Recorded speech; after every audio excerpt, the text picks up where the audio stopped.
And welcome to Rauta Reviews.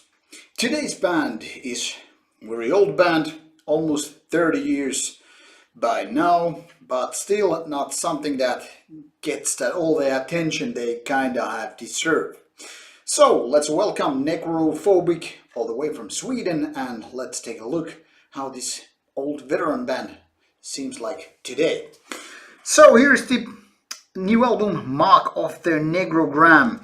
Like I said, this band has been all around for quite a while. It's not something that has totally gotten the attention it should have gotten by now. Considering this, and here's the CD by the way, that this band has been doing their stuff for quite a long time. There's lots of veteran players in the band.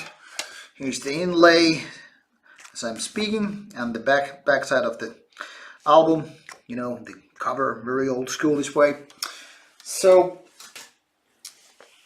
before I continue my stuff here, let's take a look how this booklet looks like. There's not much to be seen as such, except for the band pictures, obviously.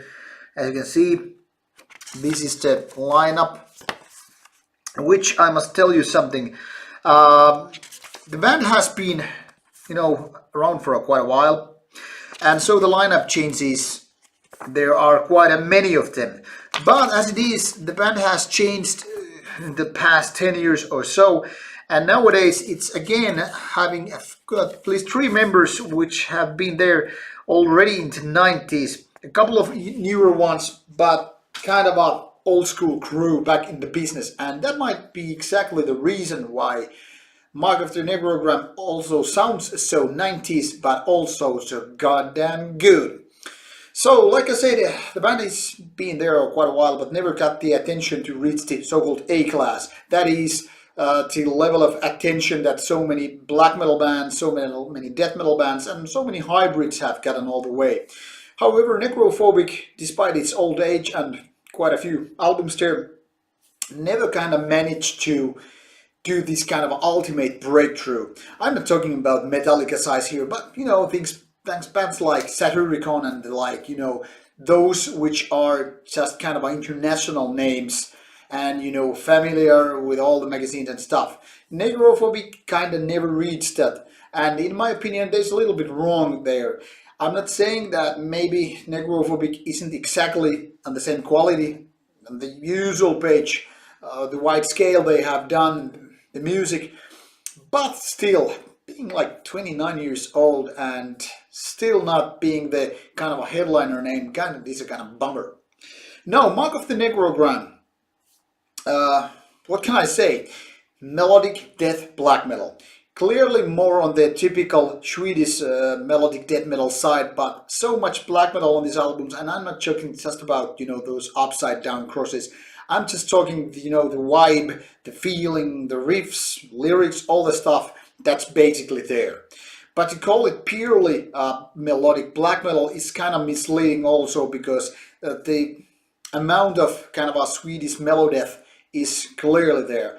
But still, if I had to compare this, the other names, because obviously there are lots of people who don't know the band despite its old age, I could say Merc Runing and Dissection from Sweden are something that this could be totally seen as like a kind of a companionship in a way.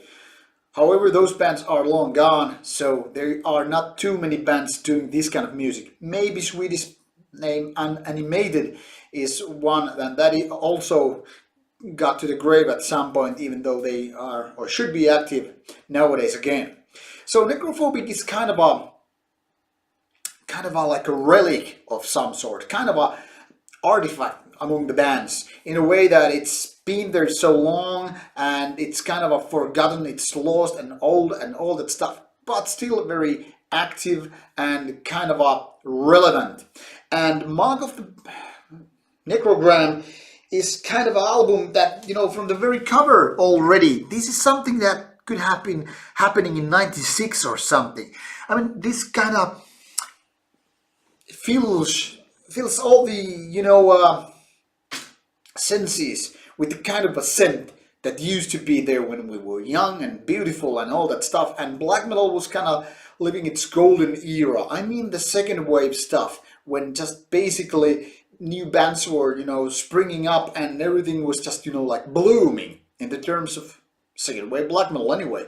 Think of any just, you know, Nordic bands, so much talent, so much young bands, young names behind the bands and all that stuff, and everything was just kind of a experimenting. But Necrophobic was already 90s. It was kind of an old band, considering it was 1989 when it was conceived, and there were demos already out. So it was not like, it was not a new timer already back then. So considering all this age and experience, it's kind of a cool that they are still back in the 2018 still doing what they were used to doing back then already. You know, the kind of a classic 90s melodic black death metal. And to me this kind of sounds refreshing, not only because of kind of a nostalgic feelings, but more so because in fact the actual songs are really good. You know, the sense of melody is something that I think is something in Swedish tap water or something, because I mean different bands all the way from, you know, Viking metal such as Abu Namath to bands like Dissection and to Vatine and I don't know, Dark Funeral. There's something that this melodic language kind of, it's like a part of their DNA in the Swedish metal culture that is very much in Necrophobic, and that is something that we can totally hear here. And the production totally backs it up. It's clear, it's kind of powerful, it is strong, but yet not too kind of a clinique, you know, it's not sterile. It's something like that is balancing things so well. The only thing which I could a little bit bitch and moan about are the vocals, which are somewhat kind of too much on the background. They could be more aggressive, more you know, in your face, more violent. And now they are just kind of like mild in terms of going black metal anyway. I mean, the context here is something that it could be more screamy, more shrieky, more beastly. But I'm not complaining really. They are doing their job just well, but they could be a little bit more in your face, so to speak. So, Mark of the Necrogram. Totally positive surprise all in all. I mean, I had expectations for Necrophobic considering that they've been doing quite well all the time, but still I was kind of lowering my expectations that maybe these guys, maybe they're wearing out. I just keep my fingers crossed and hope for the best, and I got delivered what I was hoping for and maybe a little bit more. So put this on your list of to-do shopping stuff when it comes to black metal, especially on the melodic side, or black death metal, whatever you please. This is definitely something that you should be listening to, and what can I say? Strongly recommended album, one of the best to come out on the first quarter of 2018. Thank you for watching this review, and as always I hope you make good scores on your local record store or wherever you do your shopping. See you next time with another review. Rauta.